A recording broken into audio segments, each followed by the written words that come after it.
अहम खबर है, भारतीय एजेंटों के हाथों पाकिस्तानियों का कत्ल। पाकिस्तान का 2 ममालिक के सफीरों को एतमाद में लेने का फैसला।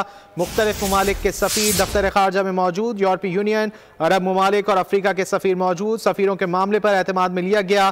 सफीरों को बैरून ममालिक से भारतीय एजेंटों के तखरीबकारी और दहशत गर्दी में मुलव्वस होने पर शवाहिद भी पेश किए गए हैं। भारतीय एजेंटों के हाथों पाकिस्तानियों का कत्ल। पाकिस्तान का 2 ममालिक के सफरा को एतमाद में लेने का फैसला। मुख्तलिफ ममालिक के सफ़ीर दफ्तर खारजा में मौजूद। यूरोपीय यूनियन, अरब ममालिक और अफ्रीका के सफ़ीर भी मौजूद हैं। तफसीलात जान लेते हैं बोल न्यूज़ के नुमाइंदे मलिक सईद आवान से। मलिक सईद, क्या तफसीलात हैं?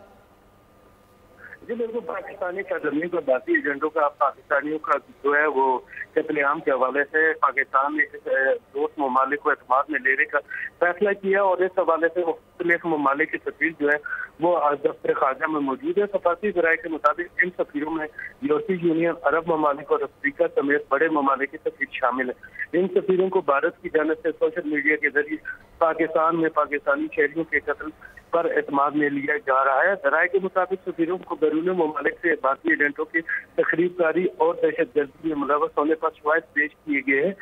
इसके अलावा बैरून ममालिक से भारतीय एजेंटों की पाकिस्तानी शहरियों शहद लतीफ और मोहम्मद रियाज के कत्ल में मुलव्वस होने का बताया गया है। गैर मुल्की सफीरों को पाकिस्तान में इस तरह के वाक़यात के हवाले से दस्तियाब शवाहिद भी पेश किए गए हैं। सफारती ज़राए यही बताना है कि उनको दफ्तर खारजा की जानिब से ब्रीफ किया जा रहा है। जी बहुत शुक्रिया मलिक सईद आवान इन तफसीलात के लिए।